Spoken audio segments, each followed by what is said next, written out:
అయిపోయి ఉన్నాయి 5 వీక్ మళ్ళీ మొదటికి వచ్చానా కైలాసం ఆడలో పెద్ద పామించినట్టు అంతే కదా. ఆలోచన లేకుండా ఎటు పెడితే అటు ఎవడో ఏదో చెప్తే నవ్వి ఓటేస్తే ఏమైంది అనేది ఒక మంచి గుణపాఠమే తెలంగాణ గ్యారంటీ. మంచిగా సంసారం జరుగుతుంది. తొవ్వకొచ్చినాం రైతులు ముఖం తెలియవుతుంది, బాటిల్ కట్టుకుంటుంది. ఎంతో మంది బాబు సిటీలు వేసుకుంటారు, ఏదో వేసుకుంటారు. రైతు బాగా పైసలు పడితే ఎంత సంతోషం ఉంటుంది. ఆయన పోయిన గంగా వేస్తాడు. ఇప్పుడు వాడు ఎంతదో ఏదో బాగుంటుంటాడు. ఇచ్చినప్పుడు మోసం ఏదో మళ్ళీ ఎలక్షన్ కోసం దానికోసం చేస్తారు తప్ప కడమైన పేరు వాడు ఇచ్చేది ఇచ్చే ఉంటుందా. మనం ఉన్నప్పుడు కరోనా వచ్చింది. కరోనా వస్తే కూడా రైతు బంధు ఆపలే. కరోనా వచ్చి రాష్ట్రానికి రూపాయి ఆదాయం వ్యవసాయం అయితే జరగాలి కదా తప్పదని చెప్పి ఈవెన్ కరోనా ఉంటే కూడా రైతు బంధు ఆపలే. అంత ఒక నిర్ణయం తీసుకొని రైతాంగాన్ని నిలబెట్టాలని కాపాడుకోవాలని చెప్పి 4-5 మంచి స్కీములు తెచ్చి ఇవాళ కాపాడుకుంటున్నారు. గౌరవంగా వచ్చింది రైతులు. బీమా వచ్చినట్టు రైతు బీమా పడితే ఎంతమందికి సాయం జరిగింది. గుంట భూమి ఉన్న కూడా మంచిగా సాయం జరిగింది. చిన్న రైతు కూడా సాయం జరిగింది. అట్లా అందరికి మనం గొర్రెల కాపలు గొర్రెలేయడం కానీ చేప పిల్లలు కానీ అనేక రకాల అన్ని వర్గాల ప్రజలను ఎట్లా ఆదుకోవాలని ఆదుకున్నాం. మా తెలంగాణ కదా మేము తెచ్చుకున్నాం కష్టపడి. మా వాళ్ళందరూ పైకి రావాలి. కాంగ్రెస్ గవర్నమెంట్ కాంగ్రెస్ పార్టీ మొదటి నుంచి కూడా ముస్లింలు ఓట్లేసుకున్న తప్ప ముస్లింలకు మనం చేసిందా?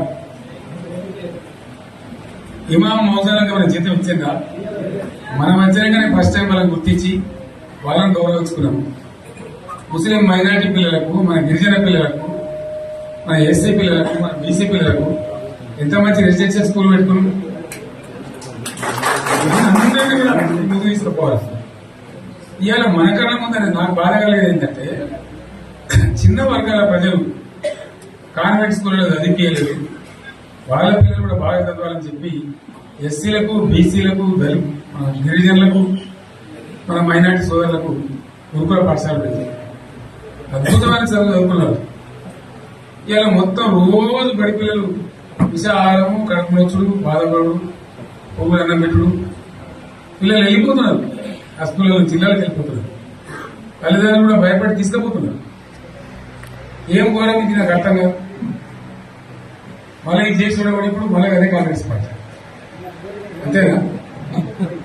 మళ్ళా పాత కాంగ్రెస్ మోపైంది, మళ్ళా కరెంట్ కోతలు మోపైంది. ఎండాకాలానికి ఏం గతి అవుతుందో మా చెప్పులు ఏమవుతుందో ఇంకా.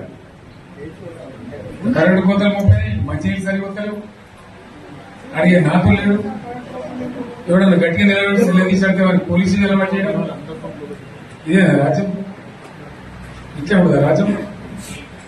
ఎందుకు వచ్చింది పరిస్థితి చెప్తా. నాకేం గుర్తులేదు. నేనేమంటున్నానంటే ఇట్లా అనేక పనులు చేసుకున్నాం. మనం గోదావరి నుంచి నీళ్ళు తెచ్చుకుంటాం. నీళ్ళు తెచ్చుకొని మంచినీళ్ళ తర్వాత సాగు నీళ్ళు కూడా పడాలి. మెదకులో ఇంకా ప్రాంతం అంతా కొత్త అందినే నీళ్ళు పాత మెదక్ జిల్లా నీటికి మిగిలిన పైచీకి వచ్చేట్టు ఎక్కడ నీళ్ళ స్టెట్ పెట్టుకున్నాం. టెండర్లు పెంచడం, పనులు స్టార్ట్ అయినాయి, ఉత్తదాలు వచ్చిండ్రు, పనులు మొదలు పెట్టింది. ఇవాళ కాంగ్రెస్ గవర్నమెంట్ ఆ టెండర్లు ఎందుకు ఆపింది? సంగమేశ్వర, బసవేశ్వర ఎత్తిపోతల పథకాలు ఎందుకు నిలిపేసింది? ఎవరి కోసం నిలిపేసినట్టు? నేను హరీష్ రావు చెప్తున్నా, మీరు 2 తాలూకాల ప్రజలు కూడా సమీకరించి సంగమేశ్వర, బసవేశ్వర మీద పెద్ద ఎత్తున దండయాత్ర చేయాలి. తప్పదు కదా. కొట్టాడితేనే తెలంగాణ వచ్చింది. ఇది కూడా రావాలని కొట్టాడంటే ప్రజలు విజృంభిస్తారు. అయితేనే నీళ్ళు వస్తాయి. సంగమేశ్వర లిఫ్ట్ రావాల్సిందే, బసవేశ్వర లిఫ్ట్ రావాల్సిందే. ఖచ్చితంగా 2 తాలూకాలు కూడా 1,50,000 నీళ్లు వస్తే పంటలు పండితే మనం బతుకుతాం.